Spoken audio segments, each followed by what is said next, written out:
And good night, YouTubers.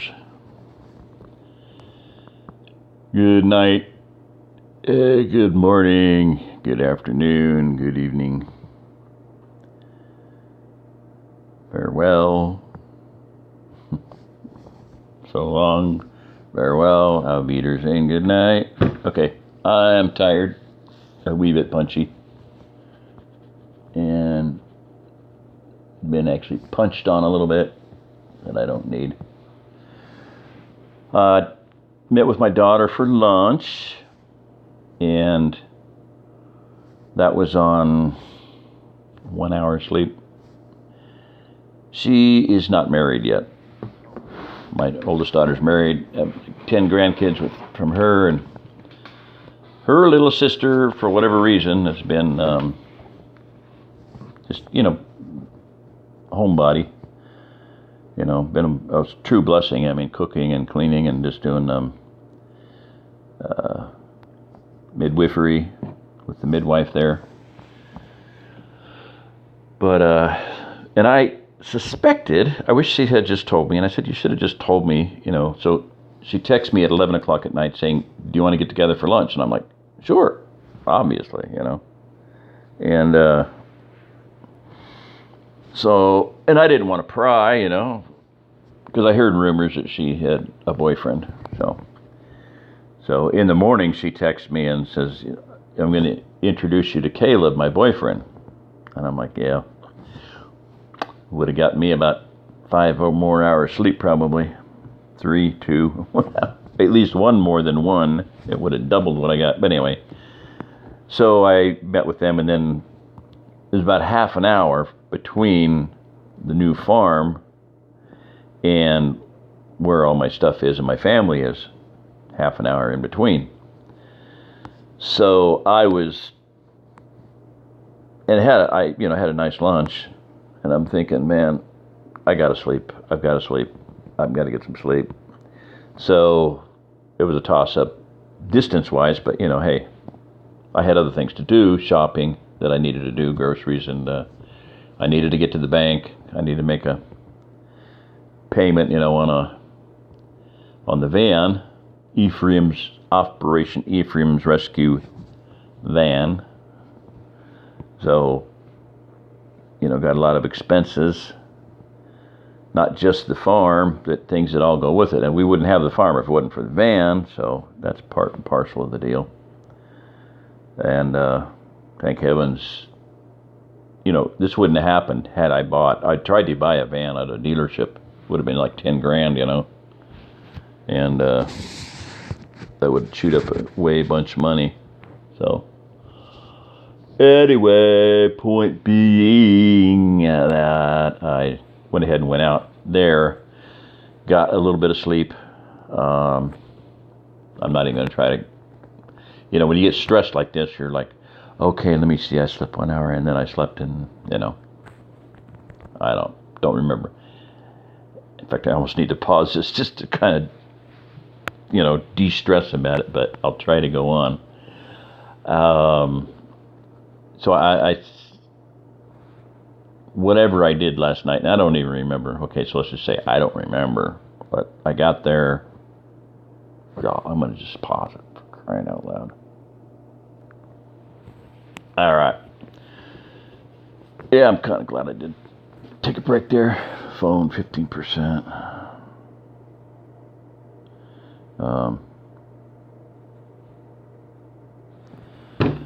So, yeah, I got there and I got 2 hours at nap. And then my friend got home, John got home, and got back to sleep. I don't know, it was before midnight. I think it was a little bit before midnight. Anyway, I'm sorry to bore you with all this, but hey, So, and then I got a bunch of stuff done, and then came back and got another 2 hours sleep, about the exact same time period, 2 to 4. And then packed, loaded, etc., and drove over here. 50 deer on the way, I'm kidding you not. It was deer o'clock. So, all right, Now, one thing I want to do is I got a lot of stuff, and I'm going to go through it. But just for right now, I want to do some survival stuff, preppy survival stuff. Okay. You got on the screen there the shovel. I've talked about that. That 5Joy is a really awesome shovel. Watch the reviews on it. Don't have one. Got one kind of like it, and I'll dig that out. I got it. It's here now, so I can do a review on it. But it's not. I don't know what. I can't tell you. It's a Bowmar, I think. So, like Nate said, there's probably going to be a whole bunch of these out there. So, multi-tool. Can be used as a weapon. They're solid enough. Can be used as a splitting wood, kindling side stuff. All right, so you got to have a fire and different ways to start a fire. There's a good video. I would assume it's on YouTube. 17 ways to start a fire without a match. Learn some of those. I've learned a lot of them from Papa Bear, Robert Whitmore. He had seen a lot of people die up in the Rockies. He was paid, this is 30 years ago. He would go out with 9 News chopper, search and rescue. Okay. He was paid 30 years ago. I don't know, he died some years ago, but this was back 70s, 80s. $500 per day when he went out. And he saw so many people die that didn't have to die, so he started the Wilderness Institute of Survival Education, WISE, for a lot of it, for hunters, because, he did it for hunters. Anybody could take it, but he saw a lot of hunters dead. And so I've told the story before, but I wanted to do a 1-day class instead of a 2-day class, and I just found one that was 1-day class. Had it not been for that class and wanting to do hunter safety with the 1-day thing, I would probably not be alive. My wife at the time would not be alive, and we obviously wouldn't have any children alive, and no grandchildren. There would have been the end of the diamond, lineage there. We got caught in a blizzard and drove 10.5 miles up a Weston Pass Road in the Rockies and with the Volkswagen and dropped through. Packed snow, no big deal. This is a bug, man. They go anywhere. I'd go up 4-wheeling and I'd drive around these boulders and I'd get up to the top of the pass or whatever it was, and people in these big, huge, gigantic, badass 4-wheel drive things. How did you get up here? I said, well, all those rocks that you went over, I just went around them, just.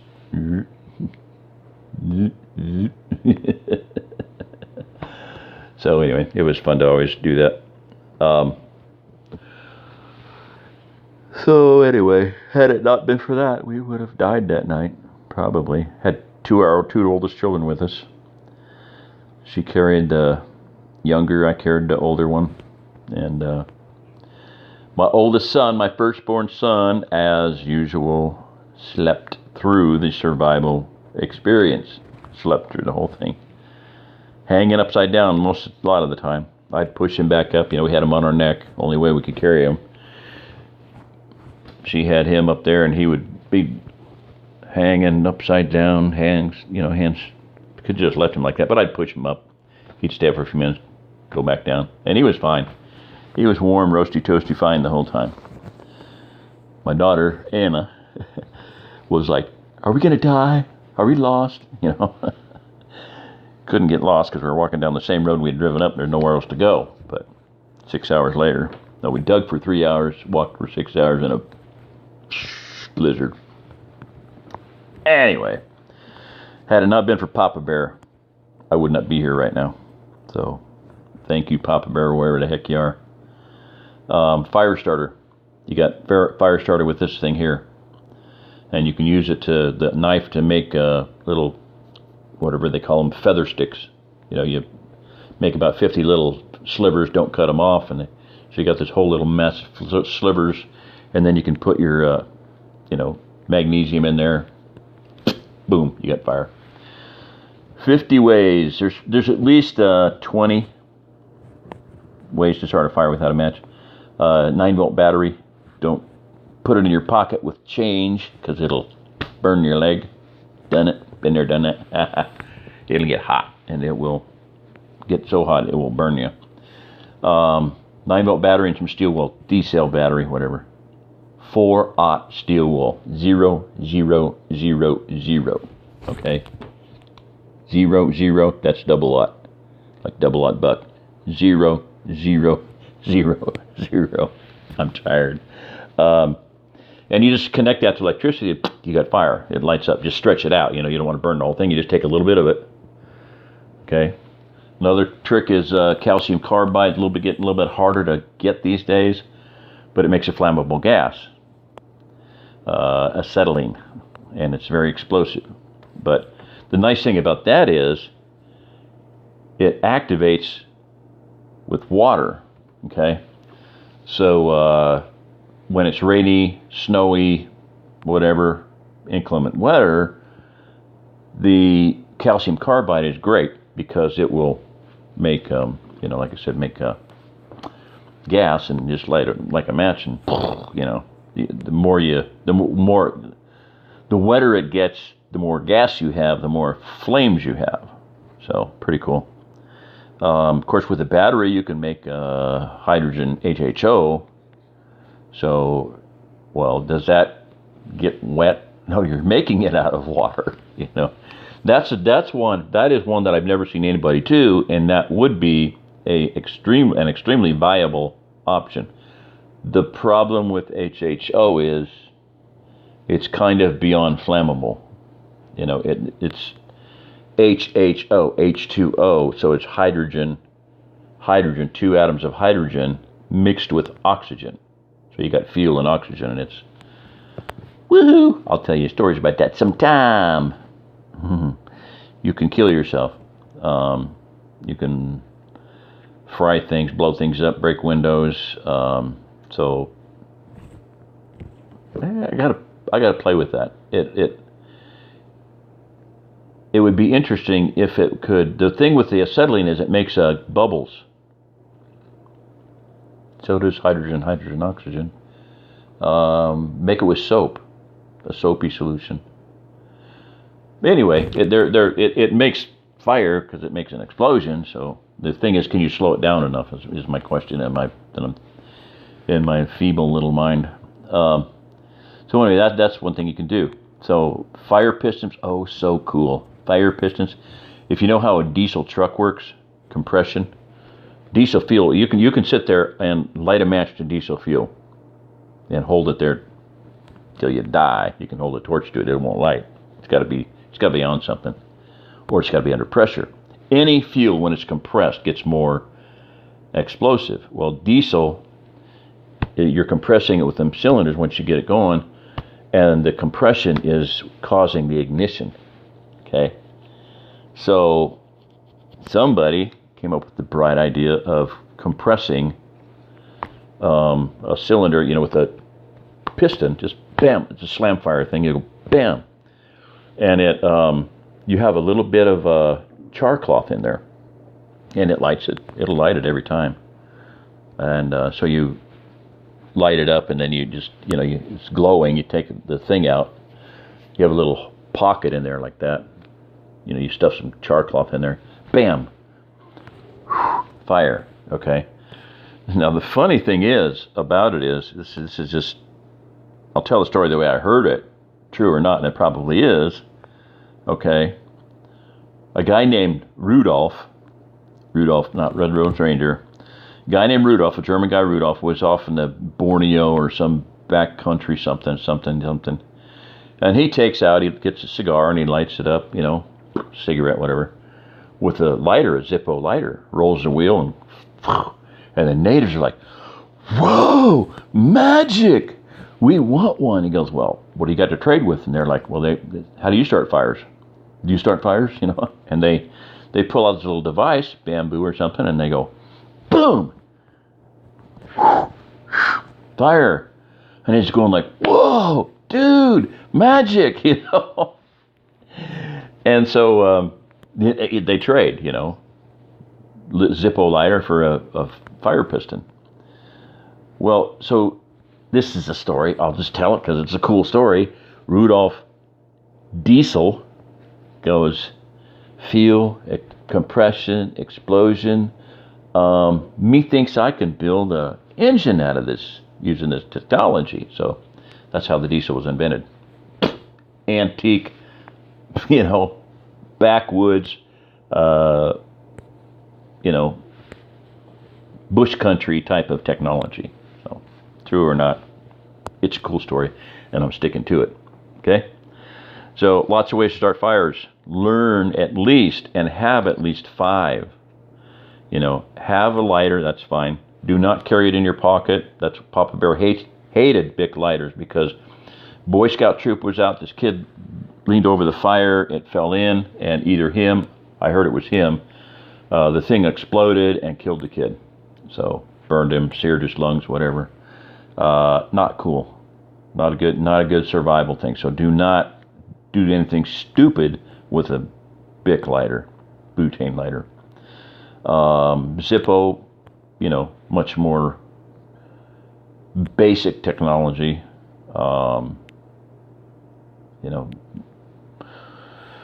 If World War III happened today, would John Thomas Rourke survive? As he rolled his Zippo, the wheel on the Zippo, and lit his cheroot cigar. Blah blah blah blah blah. Men's thing. This survivalist? No. Yeah. Whole series of books. I can't even. That's been a few years. That's okay. I don't remember. It's not the survivalist because that was one book.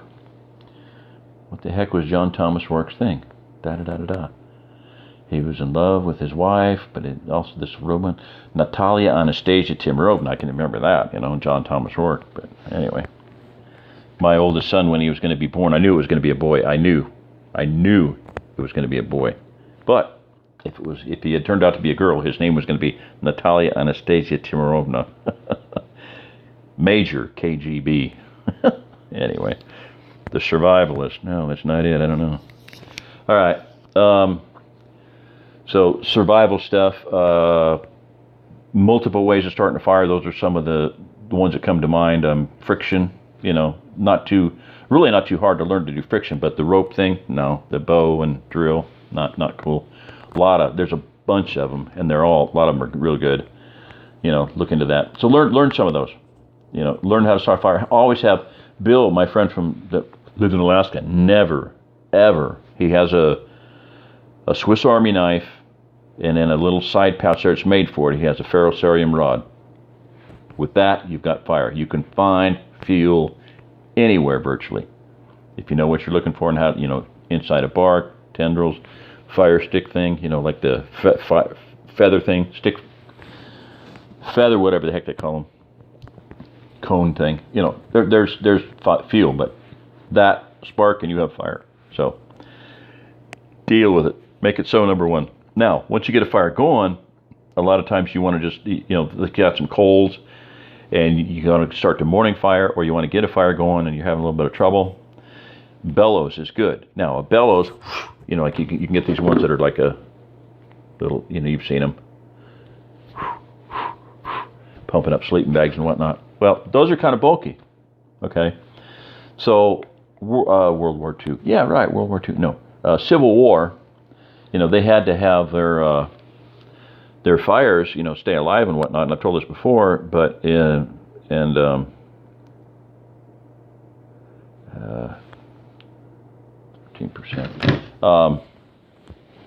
The charge in. They use their barrels, rifle barrels, and they would blow through them.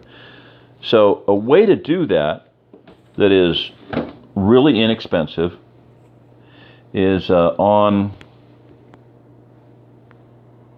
eBay or wherever you do your ordering from. You have bellows, pocket bellows, okay? And that's the one I got. It says cedar. I liked it because it had a little bit of engraving, and it is kind of engraved in there. You can feel it barely. But anyway, so what does that look like? As I tell you, everything has two purposes. To everything, there's double purpose, A lot of times I'm saying kind of a rule of thumb, but maybe it's a universal truth, maybe not. And I'll show you some when I'm loading it. I'm just like raggedy edge of like close to, with my heart attack and whatnot. I shouldn't have done what I did. I need to be sleeping every night before midnight, and it's rare that I ever get to bed before midnight. It's 10:25 now. So anyway, looks like an antenna. So just think about it. If you have when you ever see an old radio, grab it, and just cut it off and, clean that up and clean that end up and poof. And they work. John happened to have two pieces of metal that were legs or something off of something, and they had like about the exact same size hole. I'll hold that up there. 1/4 inch or less on both ends of them. Now they're pretty heavy steel, about 1/2 inch or better diameter, but for whatever they had screw in things, and they're solid. So blowing through the small end, it had a small end on both ends, same size, but I'll tell you what, they work awesome. Now a bigger one, I've had a rod. I bought a piece of a towel rack or something just at a store to try it, a couple of bucks, $3, and it was pushing 1/2 inch. This is about 3/8 right there. Very little action. I mean, it's just like you're just like, it's like, like it's almost just, it's worthless. But that rod with a little hole about that size, less than 1/4 inch, I'm here to tell you that thing works. So this will work. And plus, with this one, you're compressing.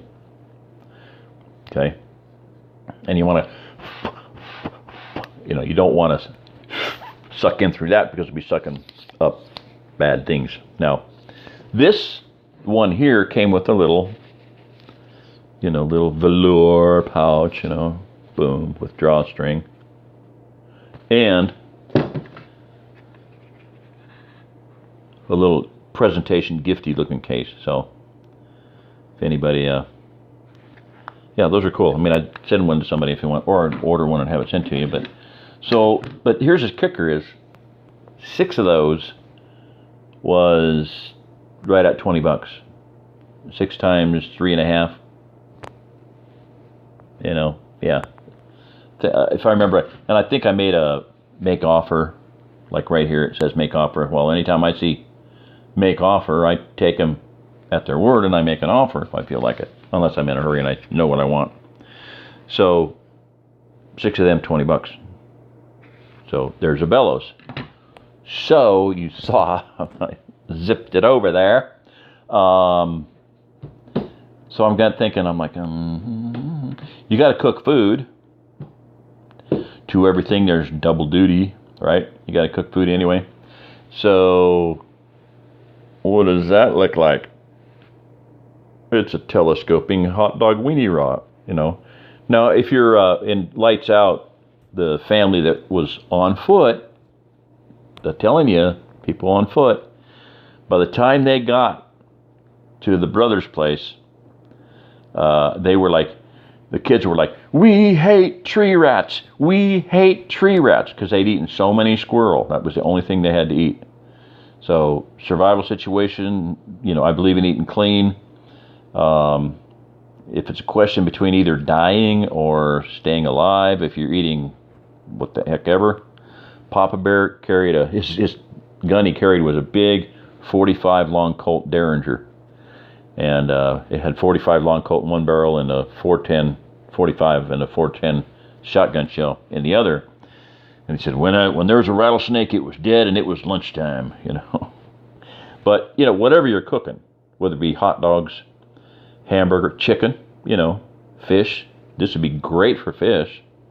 Okay, and they got little protective doohickeys there and not terribly sharp, but sharp enough for whatever. But guess what? On the other end is that little, you can see the orange thing there.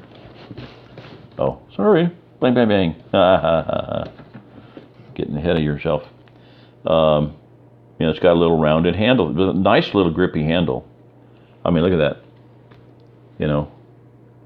I've got, say, a normal size hand, so there's 3 finger things. So you can either have your hand that way. Oops. You know, or closer up or whatever. But mushy, mushy, mushy. Now I have a rubber mouth thing.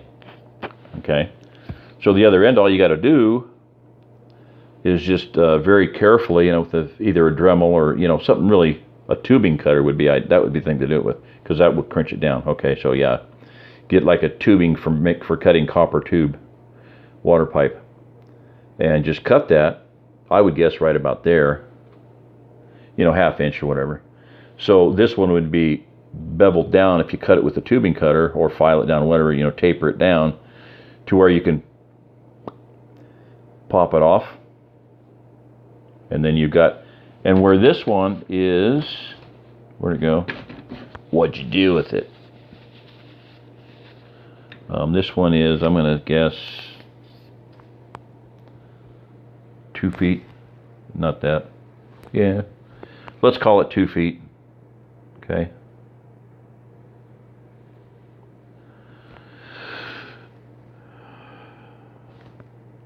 A little bit more.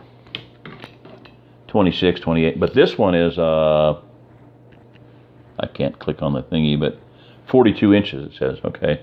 So instead of 2 feet, whoops, and the rubber handle comes off. Slip it off. You know, you can't even get an idea from, you know, that. At least I can't. Maybe you can get a better perspective, because I'm just looking at the little thumbnail thingy. Quite a bit longer. It is close to double.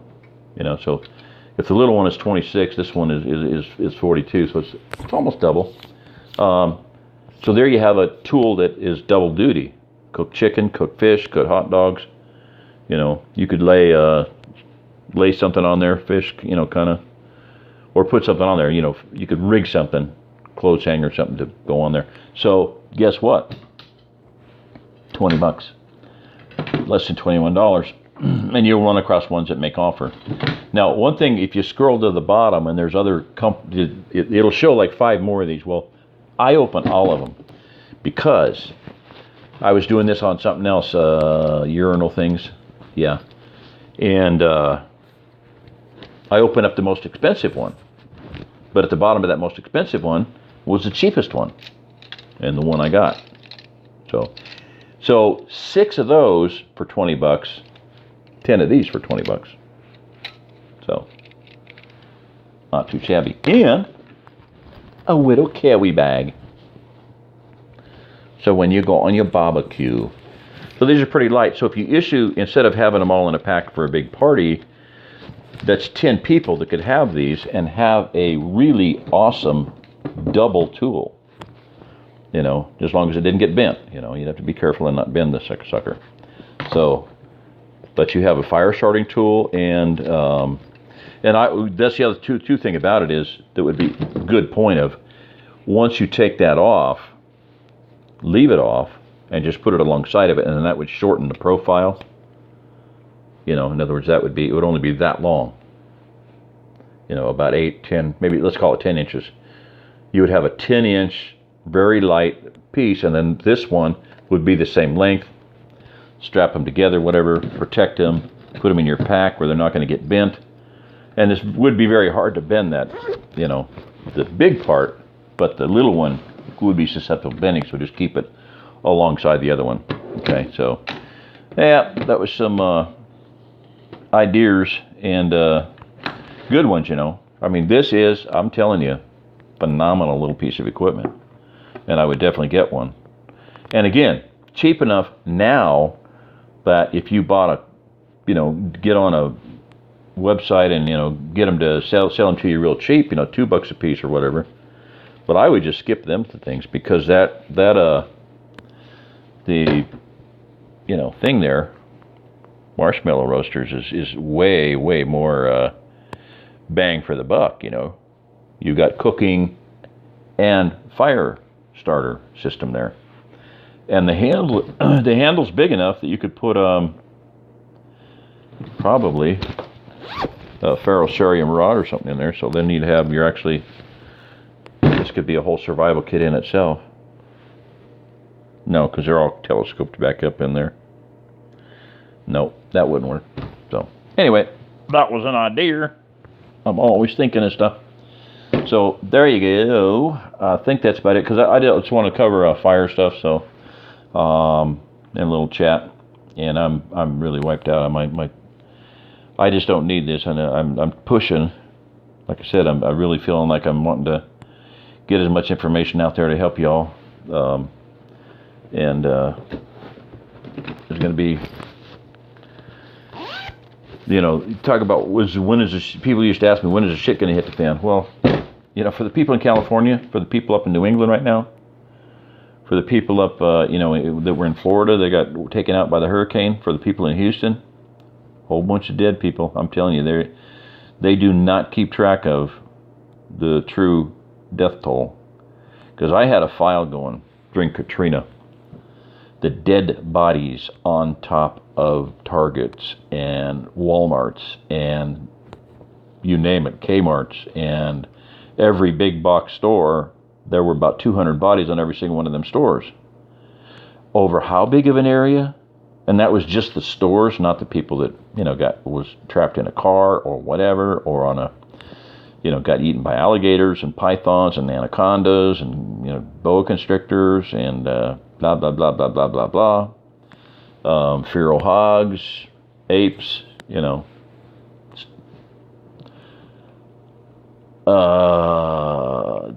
official death toll eventually topped out at about 1,017. And I figured there was probably more like something like 80,000. Just do a little bit of math on it and just extrapolate. And you can come up with some. It wouldn't be a silly, wild-ass guess, a swag. It would be a pretty closely educated guess.